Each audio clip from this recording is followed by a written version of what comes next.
नमस्ते, मैं अविनाश हूँ और आप अनकट देख रहे हैं। इस वक्त फिर से हमारे हाथ में एक किताब है जिसका नाम है भारत के प्रधानमंत्री, देश, दशा और दिशा। इसको लिखा है वरिष्ठ पत्रकार रशीद किदवई ने। इस किताब में गुलजारी लाल नंदा समेत कुल 15 प्रधानमंत्रियों का जिक्र है। गुलजारी लाल नंदा चूँकि कार्यवाहक प्रधानमंत्री हैं, इसलिए मैंने उनका अलग से जिक्र किया है। बाकी कुल 14 पूर्णकालिक प्रधानमंत्री और एक गुलजारी लाल नंदा कार्यवाहक प्रधानमंत्री। तो कुल 15 प्रधानमंत्रियों की खूबियों और खामियों को 250 पन्ने में समेटने की कोशिश की है रशीद किदवई ने, जिसको छापा है राजकमल प्रकाशन ने, और उनका एक जो उपक्रम है सार्थक, उससे ये किताब आई है।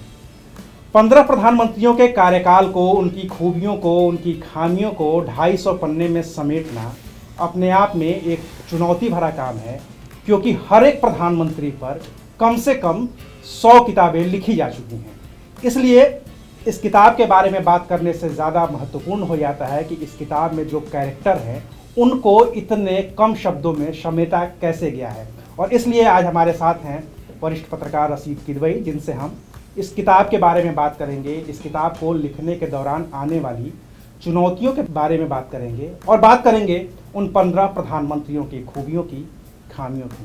तो शुक्रिया सर वक्त देने के लिए। धन्यवाद। कितनी चुनौती है सर? हर प्रधानमंत्री अपने आप में एक बड़ी शख्सियत है, हर प्रधानमंत्री अपने आप में एक मुकम्मल किताब है। आपने 15 प्रधानमंत्रियों को एक किताब में समेटा है और बहुत बाखूबी समेटा है। मैं चूँकि पढ़ गया हूँ पूरा एक एक लाइन। धन्यवाद अविनाश, आपने बड़ा मेरी हौसला अफजाई की एक लेखक के रूप में। देखिए, चुनौतियां बहुत होती हैं और इसका मेरा एक उद्देश्य भी रहा है। उद्देश्य ये रहा है कि जो हमारे देश के जो प्रधानमंत्री रहे उनका सब हम नाम जानते हैं, उनके काम के बारे में कुछ जानते हैं, कुछ नहीं जानते हैं। अभी पिछले कुछ सालों में बहुत सारी चीज़ें जो ख़ासतौर से हम सोशल मीडिया कहते हैं, वहाँ बहुत सी गलत सलत चीज़ें एक राजनीतिक सोच के ज़रिए उसको फैलाने की कोशिश की गई। और मुझे लगता है कि देश का जो इतिहास होता है, समकालीन इतिहास होता है, उसमें कम से कम तथ्यों को तो हमें रखना चाहिए। देखिए, जितने भी प्रधानमंत्री रहे वो तमाम, जैसे हम कहते हैं कि वो मतलब हाड़ मास के इंसान थे। उनकी नीयत अच्छी थी, उनकी नीतियाँ अच्छी थी, लेकिन उन्होंने गलतियाँ की। जैसे आपने कहा ना कि उनके कामों को और खामियों को, मुझे लगता है खामियों को हमने उस किताब में कोशिश की है कि ज़्यादा उभारें। और तो इस तरह से मैंने उसको साक्षी भाव से लिखने का फैसला लिया। मूलतः अंग्रेज़ी का पत्रकार था, लेकिन इसको हिंदी में लिखने की कोशिश की कि किताब ज़्यादातर लोगों के बीच में पहुँचे, ना किसी के पक्ष में हो ना किसी के खिलाफ हो। लेकिन हम एक उससे ये बताने का एक सूत्रधार के रूप में कि देखिए, देश के प्रधानमंत्री मतलब पहले दिन से जवाहरलाल नेहरू से लेकर के अभी नरेंद्र मोदी तक सब देश के निर्माण के काम में लगे हैं। उनके तरीक़े अलग अलग हो सकते हैं, पैतरे अलग अलग हो सकते हैं, राजनीतिक परिस्थितियाँ अलग अलग हो सकती हैं, उन्होंने गलतियाँ की, लेकिन सबका एक देश सेवा के प्रति वो कटिबद्ध थे। उनकी उसकी तरफ एक पूरी नज़र थी और उसको ही मैंने हाईलाइट किया। उनकी जीवनी नहीं है, जो आपने कहा था ना कि किताबें तो जीवनी नहीं है, बल्कि ऐसे हमने उनके निर्णय, काम, कारनामे, गलतियों का किया है जिससे देश और समाज के ऊपर बड़ा व्यापक असर पड़ा। और बाकायदा इसमें हाइलाइट्स किए गए हैं इस किताब में कि मुख्य उपलब्धियां उनकी क्या है पॉइंटर्स में, या महत्वपूर्ण फैसले क्या है, या खामियां क्या हैं। तो किताब में बाकायदा इनका जिक्र है। लेकिन चूंकि हम 15 प्रधानमंत्रियों की बात कर रहे हैं, हमने खूब सबके बारे में सुना है, नेहरू के बारे में, शास्त्री के बारे में, इंदिरा के बारे में। मैं शुरुआत करना चाहता हूँ देश के इकलौते कार्यवाहक प्रधानमंत्री गुलजारी लाल नंदा से। 2 बार कार्यवाहक रहे और कार्यवाहक ही रह गए। जी, नंदा जी बड़े एक मुझे लगता है महान भारत माँ के सपूत थे, जिनको जो जनता के बीच में जितनी लोकप्रियता मिलनी चाहिए थी वो शायद नहीं मिली। और इसी के साथ साथ उनका एक और भी ये रहा कि वो कितनी आसानी से, देखिए यहाँ पर क्या होता है, उस पद पे जो पहुँच जाता है या पहुँचने के आसपास होता है, उसमें जितनी झटपटाहट और बेचैनी होती है। एक और मतलब अभी ना एक और पुस्तक लिखी जा सकती है कि जो देश के प्रधानमंत्री नहीं बन पाए, चाहे उसमें लाल कृष्ण आडवाणी हो, चाहे सरदार पटेल हो, चाहे प्रणब मुखर्जी हो, माधवराव सिंधिया हो, ज्योति बासु हो, शरद पवार, तो उन लोगों को देखिए उसमें से अधिकांश लोगों में एक बड़ी एक तरीके की बेचैनी और एक एहसास महरूमी रहा और उनके समर्थकों को कि बड़ा इस बात की तकलीफ होती है। तो ये तमाम चीज़ें हैं जो, लेकिन नंदा जी को बड़ा संतुष्ट थे और नंदा जी का जो था जीवन बड़ा सीधा साफ था। आपने पुस्तक में पढ़ा होगा कि वो कार्यवाहक प्रधानमंत्री होने के बावजूद वो मकान का किराया नहीं दे पाए, फिर दिल्ली से छोड़ करके वो शिफ्ट हो गए अपनी बेटी के घर में। मैंने खुद अपनी आंखों से देखा कि उनको जो पहले दिल्ली में कनॉट प्लेस में सुपर बाज़ार हुआ करता था, उसके बाहर वहाँ पर 520 नंबर बस का इंतज़ार करते थे साकेत जाने के लिए और लाइन में खड़े रहते थे और कोई उनको पहचानता नहीं था। और ये चीज़ हमें बड़ा एक तरीके से भावुक भी कर देती है। लेकिन आप ये देखें कि नंदा जी को उन्होंने अपना काम किया और ऐसी एक साधारण मतलब जीवन में रिटायर होने के बाद जैसे बड़े बड़े मतलब लोग जो होते हैं, चाहे वो प्रोफेसर्स हों, पढ़ाने वाले हों या सार्वजनिक सेवा में होते हैं या लोक सेवा में होते हैं, वो सब एक पोस्ट रिटायरमेंट एक अपनी गुमनामी में ज़िंदगी गुजारते हैं। उसी तरीके से गुलजारी लाल नंदा को गुजार रहे थे। आज कोई नहीं, आज देखिए आप कोई भी कॉरपोरेटर देखिए, कोई विधायक देखिए, वो कितना संपन्न होता है।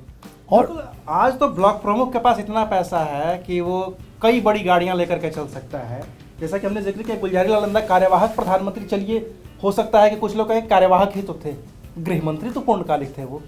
जी और बाकायदा उनके उसूल और वो थे। उसका एक घटना का मैंने जिक्र किया है कि नवंबर 1966 में एक बड़ा एक गौ आंदोलन हुआ था दिल्ली में और बड़ा वो उसको हिंसक हो गया था और उसमें इंदिरा गांधी की सरकार थी, गुलजारी नंदा जी गृह मंत्री थे और पुलिस को गोली चलानी पड़ी। उसके गोली का मैं बताऊं, वो 9 लोग उस ज़माने में जो अखबारों में छपा के 9 लोग जो थे वो उसमें मारे गए थे। और उसके बाद मुझे व्हाट्सअप यूनिवर्सिटी में मैसेज आया, यूनिवर्सिटी में जानबूझ के कह रहा हूँ व्हाट्सअप पे कुछ साल पहले, कि उसमें उन्होंने कहा कि साहब 3000 साधु मारे गए थे। तो मुझे बड़ा जिज्ञासा भी हुई कि कहीं मेरा अपना आकलन हुआ ये था कि 3000 से ज़्यादा, मेरे ख्याल से 4-5 हज़ार साधुओं को पुलिस ने पकड़ के और वो तकलीफदेह काम किया था, बसों में भर के। लेकिन आप जानते हैं पुलिस का काम ऐसी होता है कि दिल्ली से दूर उधर जो था महरौली और उस तरफ जा करके जो ये आज हम गुड़गांव वगैरह का इलाका, वहाँ छोड़ दिया और वापस आने में अंधेरा हो गया था। तो उनको बड़ा कष्ट और तकलीफ़ और एक तरीके का पीड़ा हुई। तो वो चीज़ थी। लेकिन यहीं पर होता है ना कि फैक्ट और फिक्शन और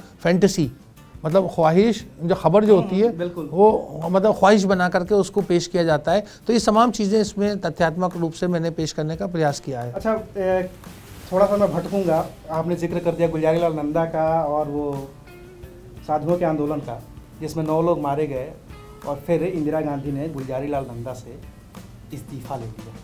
मैं थोड़ा सा विषयांतर हो रहा हूँ। लखीमपुर खीरी में 8 किसान मारे जाते हैं, केंद्रीय गृह राज्य मंत्री के बेटे का ही नाम आता है। लेकिन राजनाथ सिंह का वो डायलॉग भी है कि भाजपा सरकार में इस्तीफे नहीं होते। एक नेहरू थे जिन्होंने मुंद्रा घोटाले में टी कृष्णामाचारी का इस्तीफा ले लेते हैं। इंदिरा थी, वो गुलजारी लाल नंदा का इस्तीफा ले लेते हैं। वीपी सिंह का इस्तीफा, कई जगहों पे इस्तीफे होते हैं। कैसे देखते हैं इसको आज के परिदृश्य से? बात करेंगे फिर। जी नहीं, आपने बड़ा एक ज्वलनशील मुद्दा उठाया है, संवेदनशील मुद्दा भी एक तरीके से है। देखिए, हमारा जो लोकतंत्र है, जिसको हम Westminster model of parliamentary democracy कहते हैं, इसमें मर्यादा का बहुत महत्व है, प्रोप्राइटी का। देखिए, ब्रिटिश पार्लियामेंट जो है या ब्रिटिश जो राजनीतिक सिस्टम है, वहाँ कोई उनका लिखा हुआ संविधान भी नहीं है। तो मर्यादा, जो प्रोप्राइटी की बातें होती हैं, उसके ऊपर बहुत ज़्यादा पाबंदी होती है राजनीति में। वो कानूनी रूप से, जो हम जैसे कहते हैं लीगैलिटी, उससे ज़्यादा महत्व की जाती है। दुर्भाग्यपूर्ण हमारी राजनीति का जो चरित्र अब बना है, उसमें मर्यादा का कोई स्थान नहीं है। जैसे लालू यादव ने एक बार कहा भी था कि हॉकी ग्राउंड देखा, फुटबॉल ग्राउंड देखा, पोलो ग्राउंड देखा, ये मॉडल ग्राउंड क्या है? तो ये जो उन्होंने थोड़ा सा उसको विनोद में कहा, लेकिन ये बड़ा ही मतलब दिल को तकलीफ पहुंचाने वाला हुआ है कि हमारे देश में उस तरीके की संवेदनशीलता राजनेताओं में, राजनीतिक दलों में और जनता में भी ख़त्म हो गई। हम देखिए, पॉलिटिकल डिफेक्शन जो है वो इंग्लैंड में, अमेरिका में या वेस्टर्न डेमोक्रेसीज़ में कहीं नहीं होता और उसको बड़ा ख़राब समझा जाता है। आज हमारे यहाँ उसको कितना खुले, आया नाम गया नाम, कितने खुले दिल से लिया जाता है। और वही लोग जो हैं वो 15 महीने में इस्तीफ़ा दे करके वो फिर दूसरे दल से आ जाते हैं और सांसद बन जाते हैं और विधायक बन जाते हैं। तो सब उसमें राज़ी खुशी मामला चलता है। मुझे लगता है इसमें जनता को भी अपना थोड़ा विवेक दिखाना पड़ेगा। जो घटना लखीमपुर खीरी में हुई, दिल दहला देने वाली है। जो चीज़ हो चुकी वीडियो भी आ है गया जी, सामने टक्कर उसको आप वो यथास्थिति तो नहीं की जा सकती, लेकिन उसमें जो करेक्टिव एक समाज जो होता है उसको एक उसके प्रति पश्चाताप करता या राजनीतिक दल या जो सरकारी तंत्र है वो तो दिखाया जाए, और वो नहीं दिखाया जा रहा। मुझे लगता है ये बहुत बड़ा घटना है, और मुझे लगता है कि आने वाले उत्तर प्रदेश चुनाव में आज से एक दूसरे किस्म का वातावरण शुरू हो जाएगा, जिसमें हो सकता है कि सत्ता पक्ष को बहुत समस्याएं आएँ। ये घटना 2 अक्टूबर की है। 2 अक्टूबर को लखीमपुर खीरी में वो हादसा होता है। 2 अक्टूबर को पूरा देश 2 लोगों का जन्मदिन मना रहा होता है, महात्मा गांधी का और अपने देश के पूर्व प्रधानमंत्री लाल बहादुर शास्त्री का। और फिर शास्त्री याद आते हैं रेल हादसे के बाद। वो इस्तीफ़ा देते हैं। नेहरू कहते हैं कि मैं इस्तीफ़ा तो स्वीकार करना नहीं चाहता, लेकिन मैं इस्तीफ़ा इसलिए स्वीकार कर रहा हूँ क्योंकि इससे मोरल जो ग्राउंड जिसकी बात हम कर रहे हैं वो तैयार रहेगा कि आगे आने वाली पीढ़ियों के लिए भी एक मिसाल बनेगा, एक नज़ीर बनेगा। क्यों नहीं सीख पाते हैं हम लोग? याद तो उन्हीं लोगों को करते हैं हम। देखिए वही मैं कह रहा हूँ ना कि वो एक ज़बानी जमा खर्च है। हम कहते हैं कि हम महात्मा गांधी को अपना आदर्श मानते हैं और अपना राष्ट्रपिता मानते हैं, लेकिन क्या मैं तो मतलब उत्तर प्रदेश का हूँ और वहाँ मैंने देखा वो ऐसे क्या करते थे कि साहब देखो गांधी जी कह रहे हैं 5 से कम नहीं। तो अब ये लोगों की अगर संवेदनशीलता हो और ये एक उनका शिष्टाचार हो तो इससे बड़ा दुर्भाग्यपूर्ण बात क्या हो सकती है। देखिए शास्त्री जी को हम ऐसे नहीं उनको मानते हैं कि वो भारत के एक तरह भारत रत्न थे। उन्होंने एक देश के लिए बड़ा काम इसलिए किया क्योंकि वो बड़े मुश्किल निर्णय बड़ी आसानी से ले लेते थे और उनको कोई उसमें उनके कदम कभी डगमगाए नहीं कि वो सत्ता से बाहर होंगे, इस्तीफा दे दिया, लेकिन उसके बाद देखिए बाद में प्रधानमंत्री बन गए। तो इससे बड़ी क्या उपलब्धि हो सकती है किसी इंसान के लिए कि आज इतने साल गुजर जाने के बाद लोग उनका इतने सम्मान से याद करते हैं। और उनके नाम पे जो मैंने पुस्तक में लिखा है अविनाश जी के लोगों ने उन्होंने कहा कि साहब मैं आज शाम से हमारे घर में चूल्हा नहीं जलेगा क्योंकि उस समय साधनों की कमी थी और पाकिस्तान से 1965 की लड़ाई हो रही थी। हज़ारों लाखों लोगों ने स्वेच्छा से शास्त्री जी के कहने पे सप्ताह में 1 दिन जो था उपवास रखना शुरू कर दिया। बम्बई जैसी जगह में रेस्टोरेंट ने शाम को खाना बनाना बंद कर दिया। ये आज आप इसका आप तसव्वुर आप इसका इमेजिन कर सकते हैं कि एक ऐसा माहौल भी कभी देश में बन सकता है कि एक आदमी के कहने से जो है पूरा देश इतने तरीके से तैयार हो जाएगा। तो मुझे लगता है कि देश का एक जो कैरेक्टर बनता है, चरित्र, वो ऐसे लोगों से बनता है और ना कि जो ऐसे लोग झटपटाहट में पद लेने की लालसा में उनको कौन अच्छे दिल से याद करता है। चरित्र की बात चली है तो नेहरू से शुरू करते हैं। नेहरू ऐसे पहले प्रधानमंत्री बनते हैं जो अपने मंत्रिमंडल में अपने बहुत सारे विरोधियों को शामिल करते हैं। जैसे श्यामा प्रसाद मुखर्जी के बारे में बहुत जिक्र हो चुका है कि कैसे उनको शामिल किया और कैसे उन्होंने छोड़ा। देश को बनाने की जिम्मेदारी जब नेहरू के पास आती है तो एक अर्थव्यवस्था बहुत बड़ी चीज़ होती है और वो कांग्रेस से बाहर के आदमी आर.के. षणमुगम शेट्टी को वित्त मंत्री अपना बनाते हैं। और सरदार पटेल, जिनका लगता स्वाभाविक था उनका मंत्रिमंडल में आना, लेकिन उनके लिए वो बाकायदा एक चिट्ठी लिखते हैं कि आप हमारे मंत्रिमंडल में शामिल होइए, और उतने ही प्रेम से पटेल उसका जवाब देते हैं। नेहरू से भी आगे बढ़ते हैं तो बहुत सारे एग्जाम्पल आपको दिखते हैं। और जब मैं यहाँ पे अटल बिहारी वाजपेयी को पढ़ रहा था इस किताब में, तो आपने एक लाइन लिखी है कि सोनिया गांधी को मजा हुआ राजनीतिज्ञ बनाने में अटल बिहारी वाजपेयी की सबसे बड़ी भूमिका है। जी, कैसे देखते हैं इसको पूरे परिदृश्य को? क्योंकि फिर राजीव गांधी भी याद आते हैं कि अटल बिहारी वाजपेयी को वो भेज देते हैं। देखिए वही मैं कह रहा हूँ कि आपने बड़ा अच्छा प्रश्न पूछा, मैं आपको उसके लिए बधाई देता हूँ। अविनाश जी देखिए क्या है, यही होता था हमारे देश की जो सभ्यता है, संस्कृति है, वो उस चीज़ का जो था, वो जो वाजपेयी जी की मैं पहले बात करूँगा, जो उन्होंने उस चीज़ को पेश किया। और मैं उसके अनेक मतलब किताब में उदाहरण लिखे हैं कि वाजपेयी जी बहुत बड़े आदमी थे, ये हम कह सकते हैं, पूरा एक अध्याय लिख दें, किताब लिख दें। लेकिन क्यों? उन्होंने देखिए जब जो न्यूक्लियर टेस्ट हुआ पोखरण में, तो उसके बाद में वो वाजपेयी जी को पूरा उसका श्रेय मिलता है, देश और विश्व जानता है। लेकिन वाजपेयी जी ने क्या करा, जब नरसिंह राव जी का निधन हुआ तो उसके बाद वाजपेयी जी ने कहा कि जो एक जैसे औपचारिकता बम बना हुआ था, एक औपचारिकता होती है कि जो प्रधानमंत्री जब जब नए प्रधानमंत्री को, तो उसकी एक मुलाकात होती है और उसमें तमाम ये संवेदनशील मामलों की चर्चा होती है। तो उन्होंने वाजपेयी जी ने कहा कि जब मैं पी.वी. नरसिंह राव से मिला 96 में, तो उन्होंने मुझे पूरी स्थिति की बताई वो जब, और उसके बाद मुझे लगा कि उन्होंने पूरी तैयारी कर ली थी और वो ही करते तो इसका श्रेय जितना मुझे मिल रहा है या मेरी सरकार को मिल रहा है उतना ही नरसिम्हा राव को मिलना चाहिए। ये बहुत बड़ी बात है। और नरसिम्हा राव दुनिया में नहीं थे, कोई कहने वाला भी कोई कहने वाला था। इसी तरीके से जब वाजपेयी जी ने ये भी कहा, जब राजीव गांधी जी की हत्या हो जाती है श्रीपेरुम्बदूर में, संसद में वो विपक्ष के नेता होते हैं और वो भाषण देते हैं श्रद्धांजलि में, और वो कहते हैं कि एक बात जो मेरे मन पे है मैं कहना चाहता हूँ। उस दिन मैं संसद में मौजूद था प्रेस गिरधा में और उसमें गैलरी में, और उन्होंने कहा कि मैं जो था 1900 मतलब जब 85-86 में वो बहुत बीमार हो गए थे और उसका यहाँ पर कोई आसान इलाज नहीं था अमेरिका में, तो राजीव गांधी ने उनको विदेश में एक उसके लिए डेलीगेशन में भेज दिया, UN डेलीगेशन में, और वहाँ वाजपेयी जी का उसका अच्छे तरीके से इलाज हो गया। तो ये जो एक सेंस ऑफ ग्रेटिट्यूड, जो एहसान मानना, ये उनका वाजपेयी जी का बड़प्पन दिखाता है। ख़ासतौर से ऐसे लोगों के बारे में कह रहे थे जो उस समय दुनिया में नहीं थे। और फिर वाजपेयी जी ने सोनिया गांधी को, जब एक ज़माने में वो UN कॉन्फ्रेंस हो रही थी उसमें जो था भारत का प्रतिनिधित्व करने के लिए भेजा, मेरे ख्याल से सन 2000-2001 की बात है। और उस समय जो CP ठाकुर जो देश के स्वास्थ्य मंत्री थे काफ़ी नाराज़ भी हुए थे, बुरा माने थे। तो ये सारी बातें, लेकिन ये सब बड़ा, आज ये देखिए इस राजनीतिक शिष्टाचार का बिल्कुल अभाव है। आज एक दूसरे को गर्व से कहते हैं कि हम उसको जो है ना नमस्ते नहीं करते। मुझे बड़ा मतलब तकलीफ भी होती है और बड़ा अजीब सा लगता है कि ये कैसा राजनीतिक शिष्टाचार है, जहाँ पर ऐसे जो चुनाव हो रहा था 51-52 का, तो फिरोज़ गांधी जो थे एक बार देर रात हो गई और वो वहाँ के कैंडिडेट थे, तो वो किसी अपने विपक्षी के घर में, वहाँ वो गांव था, विपक्षी ने कोई CPI का वहाँ नेता था, उसने उनकी खूब खातिर की, सुबह नाश्ता करा के भेजा कि जाओ प्रचार करो हमारे खिलाफ। आज आप इसको सोच सकते हैं, ऐसी कल्पना भी कर सकते हैं। आज की तो स्थिति यह है कि जिस राज्य में अगर कांग्रेस की सरकार है तो वो BJP नेताओं को घुसने नहीं देगी, हथकंडे अपनाती है। कांग्रेस भाजपा की सरकार है तो कांग्रेस नेताओं को नहीं जाने देती है। जबकि पुराने ज़माने में तो लोहिया, नेहरू एक साथ जीप में भी प्रचार किया हम लोगों ने, तो पुराने ज़माने में तो यहाँ तक रहा है कि सब एक साथ जीप में जाते थे और अलग अलग अपने क्षेत्र में प्रचार करते थे। ये मैं एक बस आपने ये जो बात कही ये भी बढ़िया। आज हम देखते हैं कि चाहे लखीमपुर खीरी का मामला हो या इससे पहले हाथरस या वो, सबसे पहले सरकार जो है वो क्या करती है कि विपक्ष के नेताओं को घटनास्थल पे पहुंचने नहीं देती। ये बहुत ही मतलब अलोकतांत्रिक है, गैर कानूनी है और बिल्कुल सही नहीं है। आप देखिए कि जब मुंबई में जब इतना बड़ा जो पाकिस्तान ने हमला किया था और जब वो 26/11 का, तो वहाँ के ऊपर जो वो ताज होटल के सामने जो थे वो गुजरात का मुख्यमंत्री वहाँ पहुँच के नरेंद्र मोदी जी ने भाषण दिया था, तरह तरह की बातें कही थी, भारत की उस ज़माने में जो सुरक्षा के ऊपर जो चुनौतियाँ थी हाईलाइट किया थी। तो ये मैं किसी राजनीतिक चश्मे से नहीं कह रहा हूँ, मैं ये कह रहा हूँ कि ऐसी सब चीज़ें हुई हैं, उसका कोई ध्यान नहीं है।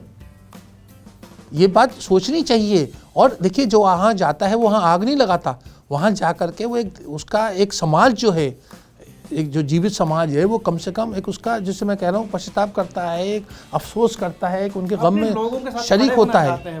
और ये हमारा देश या जो हम जिसे कहते हैं सभ्य समाज की ये उसकी निधि होती है। इसको बंद करना और ये पुलिसिया कानून लाना मुझे लगता है बहुत ही दुर्भाग्यपूर्ण है। इसमें मैंने एक हमेशा पढ़ा है कि शास्त्री प्रधानमंत्री कैसे बने। नेहरू की मौत के बाद स्वाभाविक दावेदार थे, लेकिन गुलजार लाल नंदा को कार्यकारी बनाया गया, फिर इनको बनाया गया है। शास्त्री और कुलदीप नैयर की बातचीत का आपने एक जिक्र किया है कि प्रधानमंत्री कौन नहीं बनना चाहता, और इतना बड़ा भक्त नहीं हूँ मैं। जी देखिए, ये भी एक बात मैं आपको मैं इनको फिर बधाई दूंगा कि इन्होंने बड़ी बारीकी से किताब पढ़ी है, और वो जो जिसे हम कहते हैं ना बिटवीन लाइन जो चीज़ें रह जाती हैं, मेरा आपसे भी अनुरोध है, विनती है कि आप इस किताब को पढ़ें, आपको कुछ चीज़ें अच्छी लगेंगी। तो देखिए होता क्या है कि आज हम जब पीछे मुड़ के देखते हैं तो हमें सब बड़ा अच्छा लगता है कि वो तो पहला युग जो था वो बड़ा अच्छा था, वहाँ के और थे भी लोग बहुत अच्छे थे, लेकिन वो भी जैसे मैं बार बार कह रहा हूँ हाड़ मास के इंसान थे। उनमें भी गांधी जी ने भी कांग्रेस में आंतरिक लोकतंत्र को दबाया, नेहरू जी भी अपने आलोचकों के कांग्रेस में PD पुरुषोत्तम दास टंडन वगैरह के विरुद्ध रहे और उन्होंने उनको कम करने का प्रयास किया। इसी संदर्भ में ये बात भी बड़ी गौरतलब है क्योंकि हर इंसान में महत्वाकांक्षा होती है, और शास्त्री जी जब नेहरू जी की निधन के बाद में जो शास्त्री जी को प्रधानमंत्री, तो उनको शास्त्री जी को अंदाज़ा हो गया था कि नेहरू जो हैं उनके दिल में ये शास्त्री जी का आकलन है। और इसीलिए मैंने कुलदीप नैयर का सहारा इसलिए लिया है, न सिर्फ कि वो बड़े प्रतिष्ठित पत्रकार थे, बल्कि वो उनके मीडिया सलाहकार भी थे लाल बहादुर शास्त्री के, प्रधानमंत्री लाल बहादुर शास्त्री के। ताशकंद में भी साथ में थे, तो मीडिया सलाहकार होने की वजह से उनका बिल्कुल निजी और सीधा वो था। आज लिखने वाले बहुत सी चीज़ें लिख देते हैं, मैं उनसे फिर निवेदन करूँगा कि आप लिखें तो उसमें अगर कोई संदर्भ डाल दें। अगर आप इस किताब में देखें तो आपको दर्जनों संदर्भ मिलेंगे। तो उस संदर्भ से क्या होता है कि थोड़ा सा हमें भी अपना लिखने वाले को आत्मविश्वास होता है, पढ़ने वाले को भी भरोसा होता है। ये बहुत महत्वपूर्ण चीज़ होती है। तो शास्त्री जी हाड़ मास के इंसान थे, प्रधानमंत्री बनना चाहते थे। इंदिरा गांधी से उनकी काफ़ी रस्साकशी खींचातानी भी हुई। इंदिरा गांधी भी बहुत तेज़ थी और इंदिरा गांधी ने क्या करा, जब 65 की लड़ाई हुई तो वो इन्फॉर्मेशन ब्रॉडकास्टिंग मंत्री थी, वो सब फॉरवर्ड एरियाज में चली गई और देश की सेना का मनोबल बढ़ाने लगी। और शास्त्री जी को लगा कि अरे ये हमारे साथ नहीं हो रहा। देखिए, उससे एक और चीज़ मैं बीच में लंबी बात कर रहा हूँ कि जो राहुल गांधी का जो एक आज एक बड़े ट्रेजेडी के रोल में आते हैं कि उनकी कोई सुन नहीं रहा, उनकी गलतियां हैं। देखिए, अगर वो मनमोहन सिंह सरकार में मंत्री बन जाते तो आज उनकी देश में साख अलग होती, वो मंत्री नहीं बने। इंदिरा गांधी मंत्री बन गई, जबकि जवाहरलाल नेहरू की बेटी थी, 1959 में कांग्रेस के अध्यक्ष रह चुकी थी। उसके बावजूद उन्होंने शास्त्री जी के अंडर में काम किया, उससे उन्हें अनुभव मिला, देश के लोग उनको समझे जाने, और उसके बाद वो प्रधानमंत्री बनी। और तो अगर राहुल गांधी बन जाते मनमोहन सिंह की सरकार में तो हो सकता है आज देश का एक तबका जो है उनको स्वीकार्यता बढ़ जाती। बिल्कुल, जैसे आप जो इंदिरा, क्योंकि अब मुझे वो दूसरी चीज़ें याद आ रही हैं कि इंदिरा गांधी का आपने जिक्र कर दिया कि वो सूचना और प्रसारण मंत्री बन जाती हैं, और उसके बाद जब लाल बहादुर शास्त्री का ताशकंद में निधन होता है तो स्वाभाविक दावेदार नहीं होती हैं इंदिरा गांधी। खुद से तो करती ही है दावेदारी, क्योंकि वो सूचना प्रसारण मंत्री रह जाती हैं, लेकिन मोरारजी देसाई उसमें टांग अड़ाते हैं, वो बार बार वो खुद भी बनना चाहते हैं। और दूसरी चीज़ ये है कि क्या वो सूचना प्रसारण मंत्रालय के दौर में, जैसा आपने जिक्र किया, क्या वो इतनी कमज़ोर खुद को दिखाने की कोशिश कर रही थी कि के कामराज को भरोसा हो गया कि इंदिरा को बना लेंगे तो हमारा काम चल जाएगा? ये किताब से अलग है चीज़ें। जी, नहीं, आपने बहुत दिलचस्प सवाल पूछा। देखिए, वही वाली बात होती कि जब नेहरू का निधन हो गया तो इंदिरा गांधी को लगा कि वो जैसे अकेली पड़ गई हैं, और उनको उस समय थोड़ी दुविधा भी थी। वो चाहती थी, उन्होंने अपने मित्र को लिखा कि वो इंग्लैंड में जाके सेटल होना चाहती हैं। और आपको याद रहे कि 1960 में फिरोज़ गांधी का भी निधन हो गया था और बच्चे उनके बाहर पढ़ रहे थे, तो उनको लगा कि ये चीज़ जो है उनको इतना सार्वजनिक जीवन में, फिर वो आई तो उन्होंने डट के मुकाबला करा। और उसके बाद कांग्रेस में उन्होंने बहुत अपनों से जो था लड़ाई लड़ी, और उसके बाद उन्होंने कांग्रेस में एक अपर हैंड मिला। महिला होने का भी बहुत बड़ा एक उनको एक तरीके का डिसएडवांटेज था उस समय, क्योंकि लोग समझते थे कि ये महिला क्या। और उसमें मैं आपको बताऊं कि जो जिसका आपने जिक्र किया वो बड़ा दिलचस्प वाकया है कि के कामराज कांग्रेस के अध्यक्ष थे। कामराज को लगा कि वो इंदिरा गांधी को प्रधानमंत्री बना देंगे, तो वो एक तरीके से जैसे कठपुतली का खेल होता है ना, उससे वो गूंगी गुड़िया का तो खैर उनको नाम मिला था, वो कठपुतली के उसके किरदार की तरह वो उनके हाथ में नचाएंगे और डोरी उनके हाथ में रहेगी। और जब इंदिरा जी ने अपने आप को एस्टैब्लिश कर दिया तो जो कथन किया, तो उनको अंग्रेजी कम आती थी, तमिल भाषी थे कि कामराज, तो उन्होंने कहा कि ग्रेट मैन्स डॉटर, मतलब जवाहरलाल नेहरू की बेटी है, और उनका कद छोटा था कामराज का, एंड स्मॉल मैन्स फॉली, छोटे कद आदमी की गलती है। तो उनको बाद में बहुत इस बात का मलाल हुआ कि उनको इंदिरा गांधी उनके हाथ से निकल गई। सोनिया गांधी के साथ भी ऐसी हुआ। तकरीबन बहुत से लोगों ने सोचा था, अब सब गुजर गए हैं, अर्जुन सिंह, प्रणब मुखर्जी, जितेंद्र प्रसाद, फतेदार, सब समझते थे कि सोनिया गांधी को भी मैनिपुलेट करेंगे। तो हर आदमी जो है D4 भी हो सकता है, उसने सोचा होगा दिल्ली 4 जिसे कहलाता है कि वो नरेंद्र मोदी को मैनिपुलेट करेगा, लेकिन ऐसा होता नहीं है। जो नेता बन जाता है वो जम जाता है, जो नेता बन जाता है जम जाता है। और इससे याद है, फिर चचा केसरी याद आ रहे हैं। आपने एक जगह जिक्र किया है इंद्र कुमार गुजराल और उनकी सरकार रहती है। इंद्र कुमार गुजराल नहीं, उससे पहले एच डी देवेगौड़ा की सरकार रहती है। सीताराम केसरी कांग्रेस का अध्यक्ष हुआ करते हैं। और आपने लिखा है एक जगह, चूँकि ये कभी पढ़ने को भी नहीं मिला था, आप लोग भी पढ़िएगा किताब तो ज़्यादा बेहतर पता चलेगा। चचा केसरी इस बात से परेशान रहते थे कि जो देवेगौड़ा सरकार के मंत्री हैं वो जब कांग्रेस मुख्यालय के बाहर से निकलते हैं तो हूटर बड़ी तेज आवाज़ में बजाते हैं ताकि चचा केसरी को परेशानी हो सके। केसरी जी बहुत जिंदा दिल और बड़े ही मतलब उस तरह में थे, और मैं बड़ा उनका आभारी रहूं कि उनका मेरे प्रति बड़ा स्नेह था। और बहुत बार तो जैसे हम और आप बैठे हैं अभी इस चर्चा, इस तरह से मैं उनके पास में बैठा था और उनको केसी जी को बड़ा वो लगता था कि जब एकदम से बाहर से जैसे रामविलास पासवान का कॉन्वॉय जा रहा है तो उन्हें लगता था कि ये वहाँ पर मंत्री जो है वो कह देता है कि हूटर की आवाज़ तेज़ कर दो ताकि केसरी जी भी सुन ले कि, तो वो क्या है कि ये दिखाता है कि सत्ता और जोड़ तोड़ के उसमें हमेशा केसरी जी रहे। तो केसरी जी को लगता था कि अरे ये सरकार तो हमारी और हम नहीं है। मुझे लगता है इन तमाम घटनाओं से कांग्रेस को और जो गठबंधन के लोग होते हैं, क्योंकि गठबंधन की सरकारें बनती रहती हैं, देखिए जहाँ वो उसमें सत्ता में भागीदारी होती है वो वहाँ बहुत स्टेबल रहती है। आप केरल का देखिए, जो भी LDF ले लीजिए, UDF ले लीजिए, बहुत कामयाब रहा। आप तमिलनाडु में भी थोड़ा अलायंस टाइप का है, वो स्टेबल रहता है कि जहाँ सत्ता में भागीदारी रहती है। जो बाहर से सपोर्ट करने का मामला होता है ना, इससे आदमी का बड़ा मन, और वो दिखाता है कि केसरी जी को कैसे मतलब उस मामले में सत्ता लोलित थे और उनको वैसे तो अपने आप को वो गांधीयन बताते थे, लेकिन उनको बड़ा तकलीफ रहती थी। और फिर उनको हटा करके सोनिया गांधी पॉलिटिक्स में एंट्री करती हैं। हालांकि थोड़ा पीछे चलते हैं सर, वो जो सोनिया गांधी को भी बता दें तो केसरी जी बड़ी दिलचस्प बातें करते थे। कहते थे कि देखो ये जो नेहरू गांधी परिवार है, ये कहते थे कि ये इसको ये समझो सूरज का तपता हुआ गोला है, आप इससे अगर दूर जाओगे तो ठंड से मर जाओगे और पास आ जाओगे तो जल जाओगे। तो कहते थे कि उचित दूरी बना करके रखना चाहिए। ये G23 और ये सब जो आज कांग्रेस में जो असंतुष्ट हैं उनके लिए भी एक सीख है कि वो उचित दूरी कैसे बनाएं। उचित दूरी की बात जब आप कहते हैं तो फिर याद आते हैं PV नरसिम्हा राव।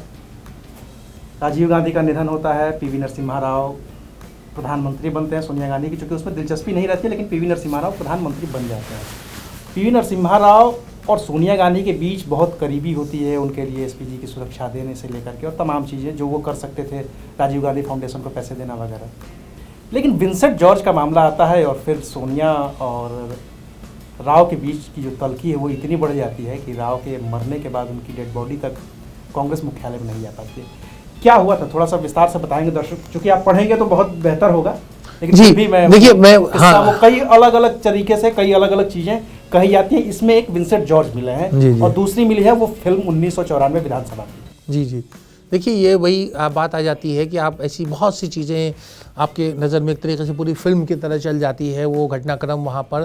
देखिए हम जब किसी बात को कहते हैं, आज हम कहते हैं नरसिम्हा राव, एक पूरा प्रयास हो रहा है न सिर्फ भाजपा के ज़रिए बल्कि बहुत से लेखकों और टिप्पणीकारों की वजह से कि वो नरसिम्हा राव को एक दिखाते हैं कि जैसे वो बड़े महान व्यक्ति थे और कुछ मामलों में थे भी कि उनके साथ कांग्रेस ने इंसाफ नहीं किया, अनदेखी की। लेकिन नरसिम्हा राव भी देखिए बड़े मतलब वो थे, जैसे हम कहते हैं कि पॉलिटिशियन अमंग पॉलिटिशियंस, बड़ा शहमात का खेल जानते थे, गहरे महीन काम करते थे, 12 भाषाओं के आते थे, लेकिन ज़रूरत पड़ती थी तो किसी में भी अपना मन नहीं बना पाते थे। और निर्णय उनका बड़ा कमी भी थी, कमज़ोरी भी थी और कभी कभी उससे वो फ़ायदा भी उठाते थे।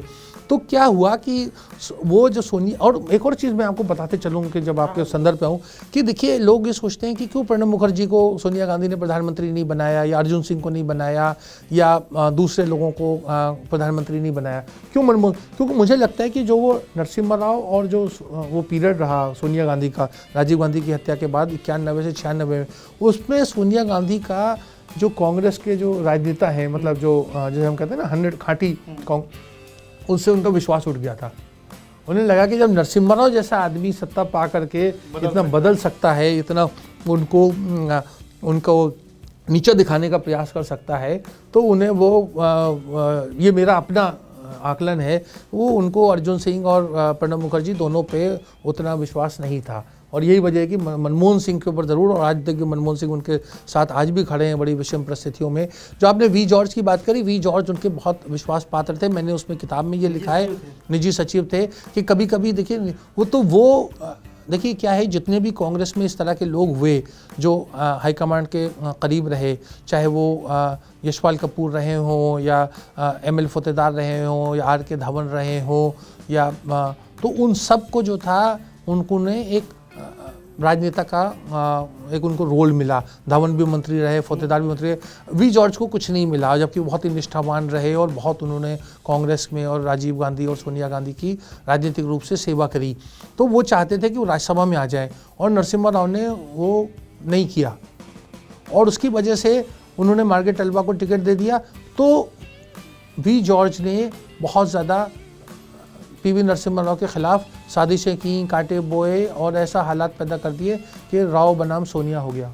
जी वो बड़ा, देखिए वही वाली बात होती है कि एक मेरे अपना मानना है, एक मान्यता है कि देखिए जो एक ही परिवार के सदस्य होते हैं वो एक जैसे नहीं होते।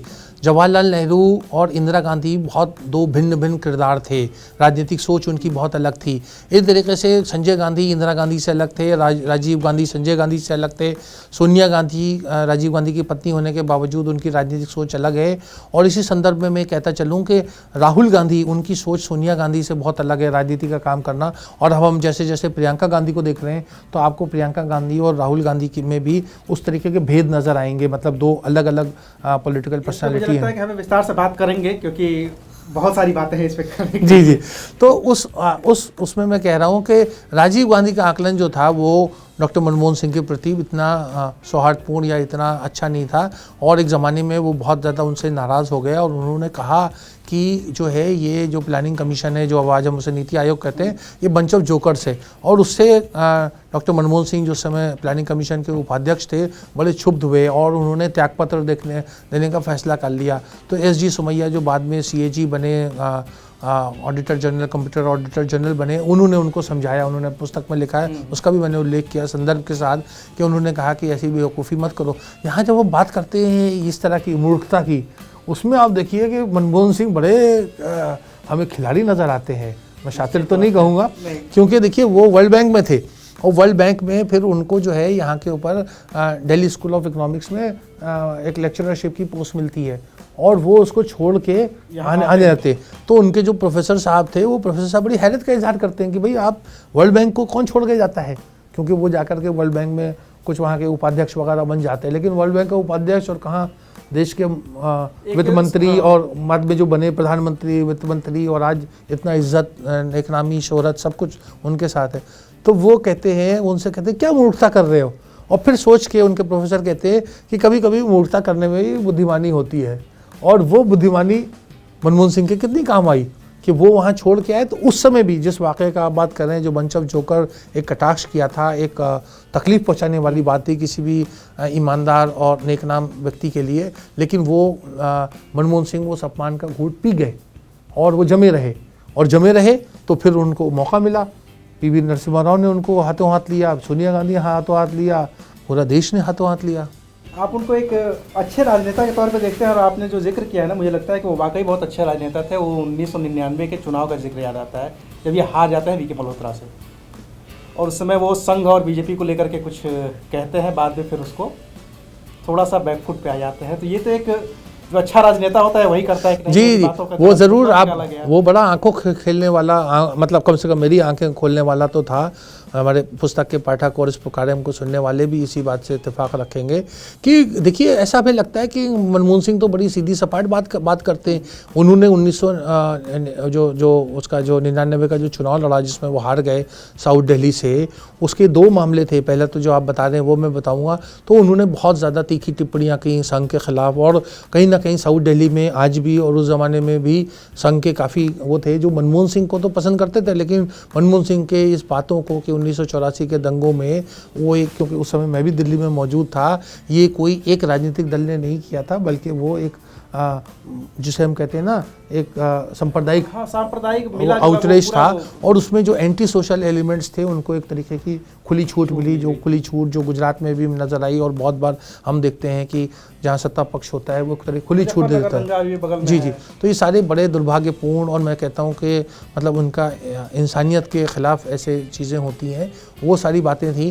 तो फिर मनमोहन सिंह जब सदन में खड़े हुए और 1984 के दंगों के बाद, और वो चीज़ वो गोल कर गए, उन्होंने उसका कोई जिक्र नहीं किया। लेकिन देखिए, एक लेखक, पत्रकार, उसकी ईमानदारी क्या होती है, इससे मेरा कोई उनका अनादर करना नहीं था, लेकिन मैंने वो तथ्य पेश किया है ताकि देश और आज जो हमारे युवा जनरेशन है उसे पता चले कि हाड़ मास के इंसान हैं, जोड़ तोड़ करते हैं, राजनीति करते हैं, जैसा हम समाज के तमाम उसमें देखते हैं। हम ये ना माने कि कोई बड़ा बोला और बड़ा ही वो था।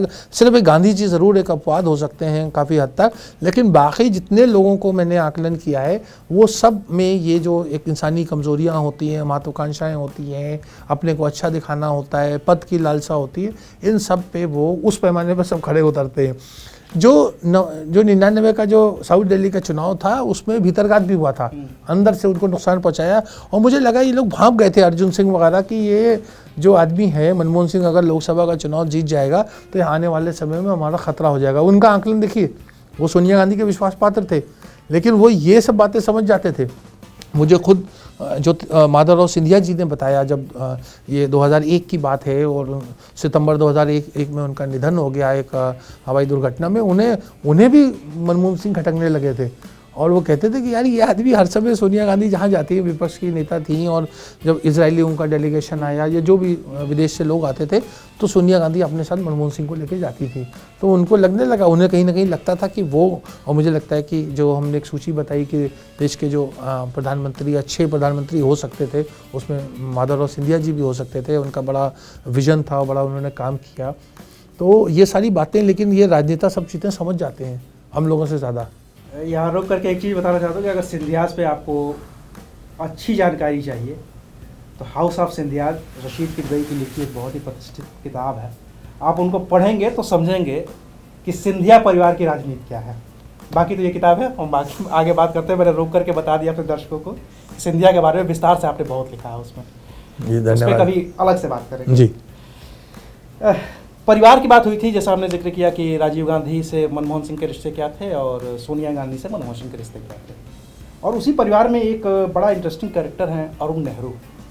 उनके बारे में लोगों को बहुत कम पता है। वो राजीव गांधी की सरकार में मंत्री भी होते हैं, फिर अयोध्या विवाद होता है, फिर कोर्ट का फैसला आता है, ताला खुलता है, जिसके लिए हम बार बार कहते हैं कि राजीव गांधी ने ताला खुलवाया। राजीव गांधी, आप किताब में लिखते हैं कि राजीव गांधी को तो उसकी जानकारी ही नहीं थी, वीरभद्र सिंह मुख्यमंत्री हुआ करते थे और अरुण नेहरू के कहने पे वीरभद्र सिंह ने तुरंत ताला खुलवा दिया। और उसके बाद राजीव गांधी अरुण नेहरू को अपनी कैबिनेट से हटा देते हैं। जी, ये बहुत ही दिलचस्प, और मतलब आज आप उसको फिर वही है बात है कि आप कल्पना नहीं कर सकते कि देश का प्रधानमंत्री है और उसको उसका जो एक मतलब चचेरे रिश्ते का भाई जो है वो अंधेरे में रखता है। और उस किताब की, उसकी ये जो तथ्य है, इसकी पुष्टि जो वजाहत हबीबुल्ला साहब जो प्रधानमंत्री कार्यालय में रहे, राजीव गांधी के एक तरीके से दोस्त भी थे, दून स्कूल में थे, और उन्होंने इस किताब में भी, उन्होंने अपनी किताब में भी इसका बहुत अच्छे तरीके से जिक्र किया है। मैंने उसका भी उल्लेख किया है कि कैसे राजीव गांधी उनके साथ गुजरात में दौरा कर रहे थे और उन्होंने बताया कि उन्हें पता ही नहीं चला कि कब उसका वहाँ ताला खोल दिया। और मुझे लगता है राजीव गांधी उससे काफ़ी रुष्ट हुए, क्योंकि वो बार बार अरुण नेहरू को भी इसका अंदाज़ा था, तो वो बार बार उन्होंने एक तरीके से वजाहत हबीबुल्ला को कह के रखा था कि जब भी जब वीर बहादुर सिंह जो उत्तर प्रदेश के मुख्यमंत्री वो आए तो उनको उस ज़माने में अरुण नेहरू गृह राज्य मंत्री थे, उनको सूचित किया जाए। और इत्तेफाक ऐसा हुआ कि जब वो वीर बहादुर सिंह राजीव गांधी से मिलने आए तो वी जॉर्ज के माध्यम से वो मिल लिए, वजाहत हबीबुल्ला साहब को पता ही नहीं चला। और जब मिल गए तो उन्होंने ऐसा मान सकते हैं, लोग दुनिया में नहीं रहे, कि वीर बहादुर सिंह ने कहा था कि जब प्रधानमंत्री की तरफ से शायद अरुण नेहरू ने ऐसा इशारा किया हो कि वो जो है वहाँ का अयोध्या में ताला खोल दिया जाए बाबरी मस्जिद का, और उसके खोलने से एक देश में पूरा, बहुत से लोग ऐसा मानते हैं कि उससे भाजपा को एक तरीके की राजनीतिक ताकत मिली, धर्म और राजनीति का समावेश हुआ। एक पूरा एक लंबा अध्याय है, एक पुस्तक का विषय है, ये सब हुआ। लेकिन ये आपको दिखाता है कि देखिए अनुभव की कमी जो होती है प्रधानमंत्री में, राजीव गांधी बहुत, मेरे मन में उनके प्रति सम्मान का भाव है, क्योंकि कम उम्र में बहुत कुछ उन्होंने किया, बहुत कुछ करना चाहते थे, दिल के अच्छे आदमी थे, लेकिन अनुभव की कमी थी। अनुभव की कमी का क्या? मुझे लगता है जो उनके आसपास के लोग थे, जो जिनसे वो घिरे रहते थे, वो थोड़े जी चौकड़ी जो कोटरी हम कहते हैं, उसने भी उनका बहुत ज़्यादा, वहाँ तो बाकायदा एक तरह कंपटीशन चलता रहता था सलाहकारों में एक दूसरे को नुकसान पहुँचाने का। तो ये कांग्रेस की जो राजनीतिक संस्कृति है, इस तरह की सलाहकारों के ज़्यादा, हाँ, उसके भी राहुल गांधी, प्रियंका गांधी, जो भी कांग्रेस की लीडरशिप है, उसको बहुत सतर्क रहना चाहिए। बाकी तो बहुत सारे लोग हैं। आपने धर्म और राजनीति का जिक्र किया, फिर याद आते हैं नेहरू और फिर इंदिरा, दोनों के बीच का जो फ़र्क आपने जैसे बताया। नेहरू कहते थे कि धर्मनिरपेक्षता का मतलब ये है कि राजनीति को धर्म से अलग रख दिया जाए, कोई उसमें समावेश होना ही नहीं चाहिए। इस बात को नेहरू फॉलो भी करते हैं, इस बात को आपका ये शास्त्री तक फॉलो करते हैं। इंदिरा गांधी पंजाब में इसको थोड़ी सी भूलती हुई नज़र आती हैं और जिसके बाद से स्थितियाँ बिगड़नी शुरू होती हैं। आपने किताब में इसका जिक्र जी जी, किया, देखिए ये बड़ा ही एक फिर मैं कहूँगा कि जो लोग समझते हैं कि पहले ऐसे चुनौतियाँ नहीं थी, पहले भी चुनौतियाँ रही। जो पहले चुनाव में नेहरू के ख़िलाफ़ जो एक साधु लड़े थे, उन्होंने पूरा गौवध का मुद्दा बनाया था। वो बोलते नहीं थे लेकिन स्लेट पे लिख करके दिखाते रहते थे। उसके बाद 1966 में भी गौवध के ख़िलाफ़ जो प्रोटेस्ट हुआ जिसमें गुलजारी नंदा की नौकरी गई। और इस तरह तो मेरा मानना ये है कि दक्षिणपंथी सोच जो थी वो हमेशा से थी। उसको जवाहरलाल नेहरू का व्यक्तित्व इतना बड़ा था कि उन्होंने देश और समाज पे अपना एक ऐसा असर डाला था कि उसको उन्होंने रोक के रखा। जब हम पड़ोसी देश में देखते गए वहाँ पर उसका बिल्कुल उल्टी तरह की राजनीति हुई, तो उसको लेकर के वो साथ साथ वो चलता रहा। लेकिन फिर धीरे धीरे उस सोच को एक ताकत मिली और उसमें मुझे लगता है कि ये जो हमारे जो गैर भाजपा या गैर जो जनसंघ की पृष्ठभूमि से नहीं आए, उन राजनीतिक दलों का एक तरीके का एक उनकी कमी रही है कि वो समाज में उस तरह का सौहार्द नहीं बना पाए। एक राजनीतिक अलायंस कह लें या जो भी कहें, उसको मेंटेन सिर्फ हम चुनाव के लिए देखते हैं। देखिए आज बहुत बार बात होती है और ये मैं बड़ी गंभीर बात कह रहा हूँ जिस पे लंबी बहस की जा सकती है।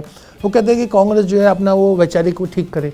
कांग्रेस अपना वैचारिक सोच कैसे बदल सकती है जब एक जो ज़मीन पे जो जनता होती है गांव देहात में रहने वाली, शहरों में, उनकी राजनीतिक सोच नहीं। अगर हम एक अमुक समाज के लोगों को एक दूसरे के धर्म के आधार पे हम उनको अपने किराए का मकान नहीं देना चाहते, जो अगर आप देखें बुनियादी तौर पे तो एक इकोनॉमिक एक्टिविटी होती है। मैं सिर्फ एक आपको समय, मैंने एक बार कांग्रेस के बहुत बड़े नेता, जो मैं नाम नहीं लेना चाहूँगा लेकिन आज वो कांग्रेस के करता धरता, उनसे बात, मैंने कहा आप अपनी पार्टी में सर्वे करिए, 100 लोगों को बुला लीजिए और उन 100 लोगों के जिनके पास मकान है, जिन्होंने किराए पे दिया, उनसे पूछिए कि उन्होंने दूसरे धर्म वालों को कितने को दिया है। मुसलमान लोगों ने क्या हिंदुओं को दिया है या हिंदू लोगों ने मुसलमानों को दिया है, तो आपको मेरी बात का जवाब मिल जाएगा कि तो ये नीचे से ज़मीन में जो एक तरीके का एक अलग थलग रहने का, ये जिसे हम अंग्रेज़ी में कहते हैं ट्रस्ट डेफिसिट है, वो तो आएगा ही आएगा। तो उसको हम क्यों भाजपा को या किसी को दोषी देते हैं? वो तो उसका उन्होंने एक खेती है, मतलब उसको वो काट रहे हैं और उसमें कोई मतलब मेरे ख्याल से कोई असंवैधानिक बात भी नहीं है। हाँ, मर्यादा की बात पे ज़रूर कहा जा सकता है कि आप धर्मनिरपेक्ष देश में ऐसा क्यों हो रहा है, लेकिन ये चीज़ें बड़ी, जैसे मैंने कहा कि गंभीर और बहस के मुद्दे हैं। ये बहुत ही लंबी बहस का मुद्दा है। बाकी तो इसमें बहुत सारे फ़ोटोज़ किताब पे दिख ही रही हैं, जैसे वीपी सिंह हैं वो याद आते हैं, चंद्रशेखर युवा तुर्क जिनके बारे में बहुत सारी बातें कही जाती है कि अयोध्या का विवाद उन्होंने लगभग सुलझा लिया था।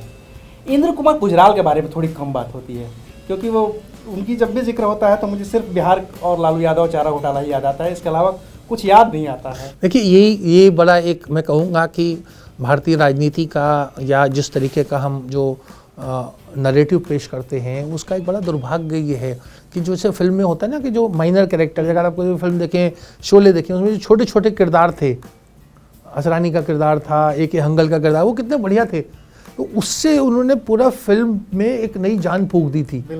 तो इसी तरीके से देश की राजनीति में जो ये छोटे समय के लिए लोग रहे, चाहे वो चंद्रशेखर जी हों, आई के गुजराल रहे हों, एच डी देवेगौड़ा रहे हों, चरण सिंह रहे हों, इन सब की बहुत बड़ी भूमिका थी। और मुझे लगता है कि ये बहुत ही दुर्भाग्यपूर्ण होगा कि अगर हम उनको उस चश्मे से ना देखें जिस चश्मे से उन्हें सम्मान के चश्मे से ना देखें। उन्होंने बड़ा कंट्रीब्यूट किया। आप देखिए गुजराल को एक बड़ा, उन्होंने जो था भारत पाकिस्तान विदेश नीति सबको समझते थे और आत्मविश्वास, और मतलब वो कितना था जो जिसे हम कहते हैं कि सेल्फ प्राइड। आपको एक सा बस मैं इसमें किताब में से उल्लेख करता जाऊँ कि यूएसएसआर, मतलब आज का रूस नहीं, जो बहुत बड़ा व्यापक राष्ट्र था सोवियत यूनियन, उसका भी राष्ट्रपति ऐसा कि ब्रेजनेव जैसा आदमी, बहुत बड़े आदमी थे जिन्होंने पूरा अफगानिस्तान पे 78 में उन्होंने अटैक किया और कब्जा किया, वो ब्रेजनेव से मिलते हैं। ब्रेजनेव जो है इंदिरा गांधी की स्थिति में आई के गुजराल साहब विदेश मंत्री है, घड़ी दिख रही है, घड़ी चमक रही है, ब्रेजनेव बार बार घड़ी की तरफ देख रहे हैं। हाँ, और इंदिरा गांधी को लगता है कि ब्रेजनेव की दिलचस्पी HMT की घड़ी थी, भारतीय कंपनी, तो घड़ी में, तो वो उनसे इंदिरा गांधी उनसे हिंदी में कहती है कि भाई ज़रा ये दे दो, गिफ्ट कर दो। गुजराल साहब बात सुनी अनसुनी कर सकते, 2 बार इंदिरा गांधी कहती है। जब मीटिंग से निकल के आती है और देखिए प्रधानमंत्री और गुजराल विदेश मंत्री, तो गुजराल कहते हैं कि नहीं, किसी देश का ये आत्मसम्मान को ठेस पहुँचाने वाला है, मैं यहाँ के ऊपर एक देश का विदेश मंत्री के रूप में हूँ, मैं कैसे घड़ी निकाल के दे दूँ। बाद में उन्होंने एक बॉक्स में 5 घड़ियाँ ब्रेजनेव को पेश करी। लेकिन ये मैं देखूँ जो कैरेक्टर की बात हम कर रहे थे शास्त्री जी का, तो वही बात, वही कैरेक्टर है यहाँ पे। बाहर जाके वो हिंदुस्तान को रिप्रेजेंट कर रहे हैं, प्रतिनिधित्व कर रहे हैं, और किसी हिंदुस्तान के सामने किसी दूसरे शासक के सामने एक छोटी सी है कि मतलब जैसे एक तरीके का लगता है ना कि घड़ी उतार के आप दे रहे हैं तो उसको आप अपनी तरफ एक कुछ दे लेके कर रहे हैं, उस चीज़ को लेके गुजराल इतने संवेदनशील थे। इस तरीके से बार बार वो कहते थे कि पाकिस्तान में उनकी वो वहाँ के लोगों को जानते हैं, लेकिन वो किसी ये सोचना कि आई.के. गुजराल पाकिस्तान से किसी तरीके का मतलब समझौता कर लेंगे या भारत का जिसमें हित का नुकसान होगा, ये बहुत ही दुर्भाग्यपूर्ण होगा। वो पाकिस्तान को लेकर के जो पाकिस्तान की जो मतलब जो शैतानी हरकतें थीं उसके प्रति पूरे उतने ही कटिबद्ध और सजग थे जितने देश के बाकी प्रधानमंत्री रहे। चंद्रशेखर जी ने बहुत कम समय में बहुत सी चीज़ें करने की कोशिश की। मुझे लगता है उनको और चरण सिंह को अगर समय मिल जाता तो आज देश में जो किसानों के जो बुरा हाल है उस स्थिति वो आज उससे कहीं बेहतर होती। मुझे लगता है किताब पढ़ते हुए भी और भी पढ़ते हुए मैं जब पश्चिमी यूपी में जाता हूँ, मेरठ और उसके आसपास के इलाकों में, तो लगता है कि जो कृषि की बात हो रही है उसको केंद्र में लेकर के आने वाले चरण सिंह ही थे। बाकी देखिए बहुत लंबी बात हो रही है, लेकिन जब भी ये बात होगी तो बिना नरेंद्र मोदी के तो बात हो नहीं पाएगी। वर्तमान प्रधानमंत्री, जैसा कि आपने जिक्र किया, जब भी हमारे देश के प्रधानमंत्री विदेश मंत्री बाहर जाते हैं, देश का प्रतिनिधित्व करते हैं और देश में चल रहे हालात का बहुत ज़्यादा जिक्र नहीं करते हैं। नरेंद्र मोदी इसके अपवाद हैं क्या, कि वो बाहर भी जाते हैं तो जैसे लगता है कि वो प्रचार मोड में है।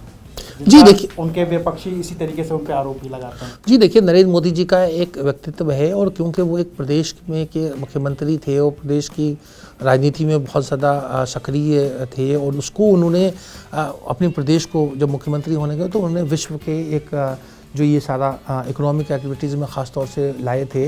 तो उनकी एक अपनी एक सोच है, एक काम करने का उनका एक तरीका है, और उस तरीके का वो करते हैं। देखिए हमारे यहाँ जैसे मैंने पहले भी जिक्र किया कि कामयाबी ही सबसे ज़्यादा महत्वपूर्ण होती है। There is no silver medal in Indian politics, कि आप अगर एक वोट से हार गए, सीपी जोशी एक वोट से हार गए, लेकिन अशोक गहलोत मुख्यमंत्री हो गए। इतिहास में तो यही दर्ज हुआ ना कि अशोक गहलोत मुख्यमंत्री है, सीपी जोशी को कोई मुख्यमंत्री नहीं मानता। तो ये चीज़ हमें समझनी चाहिए, तो उससे हमें नरेंद्र मोदी जी को समझने में आसानी होगी। उन्होंने क्या करा कि जो तरह तरह के हमने जो ब्रिटिश पार्लियामेंट के जो मैंने उदाहरण दिए कि जो कन्वेंशन बनाए हुए थे, जो हमने उसको एक प्रोप्राइटी के इशू बनाए रखे थे कि विदेश नीति पे राजनीतिक दलों में वो नहीं होगा, आपस में एक तू तड़ाक नहीं होगी, या भारत से विदेश जाने के बाद में हम सिर्फ भारत की बात करेंगे, हम वहाँ की अंदरूनी राजनीति की बात नहीं करेंगे। वो सब उन्होंने ख़त्म किया और जनता ने उसको सर आँखों पे लिया। एक बार नहीं 2 बार जीते हैं, तो वर्क इन प्रोग्रेस उनका चल रहा है। मुझे लगता है कि देश के 3-4 प्रधानमंत्री ऐसे हुए हैं जिन्होंने लोगों के दिल में जगह बनाई है। आप उसको क्वेश्चन कर सकते हैं कि क्यों किया, लेकिन उसमें सबसे पहले तो जवाहरलाल नेहरू का नाम आता है, उन्होंने दिलों पर राज किया। दूसरा नाम इंदिरा गांधी का आता है, जो 20वीं सदी की न सिर्फ हमारे देश की बल्कि विश्व की जो अगली जो पहले जो राजनेता थे उनमें उनका बहुत बड़ा स्थान है। तीसरा में हाँ, और जब वाजपेयी, तो मैं वाजपेयी जी की बात कहूँगा कि तीसरे प्रधानमंत्री मेरे आकलन में जो उन्होंने लोगों के दिल पर राज किया, कम समय में टुकड़े टुकड़े में किया, बार बार चुनाव भी झेले, लेकिन वाजपेयी जी का आज पूरे देश में लोग सम्मान की दृष्टि से देखता है। और शायद इसी श्रृंखला में नरेंद्र मोदी जी का भी नाम आ रहा है। प्रधानमंत्री बाकी भी मैं उनको कम नहीं आंक रहा हूँ, मैं ये कह रहा हूँ कि ऐसे ये 3 प्रधानमंत्री अभी तक हुए मोदी जी से पहले जिन्होंने लोगों के दिल में राज किया हो, मतलब जो लोग उनको वोट नहीं देते थे वो भी उनकी सम्मान करते थे। तो बाकी के 14 प्रधानमंत्री तो देश के भूतकाल में हैं और 15वें प्रधानमंत्री नरेंद्र मोदी अभी देश का वर्तमान है। इनके बारे में और भी बहुत सारी बातें होंगी, इनके बारे में अभी आकलन किया जाएगा, इनका कार्यकाल बचा हुआ है। तो जब तक देश के प्रधानमंत्री नरेंद्र मोदी रहेंगे इनके बारे में बहुत सारी बातें होती रहेंगी। कुल मिला के 15 प्रधानमंत्रियों की खूबियों और खामियों को समेटे हुए ये किताब भारत के प्रधानमंत्री, देश, दशा और दिशा आपको ज़रूर पढ़नी चाहिए। आपको बहुत सारे किस्से कहानियाँ आपको इस वीडियो में सुनाई दिए होंगे, जो कि बहुत एक मुझे लगता है कि 10वां हिस्सा भी नहीं है उसका, जितने एनेक्डोट्स, जितने किस्से, जितनी कहानियाँ, जितने रोचक प्रसंग इस किताब में दर्ज हैं। तो आप इस किताब को पढ़िए, किताब को पढ़ करके हमें राय दीजिए। हम अपनी बात, आपकी बात रशीद किदवई तक पहुंचाएंगे। आपके जो भी सवाल होंगे हम फिर कोशिश करेंगे कि उनको बुलाएंगे, फिर से बात करेंगे और आपके सवालों का जवाब देने की कोशिश करेंगे। तो आज के लिए बस इतना ही। मेरी गुजारिश ये है कि आप भारत की राजनीति को समझने के लिए इस किताब को ज़रूर पढ़िए। शुक्रिया।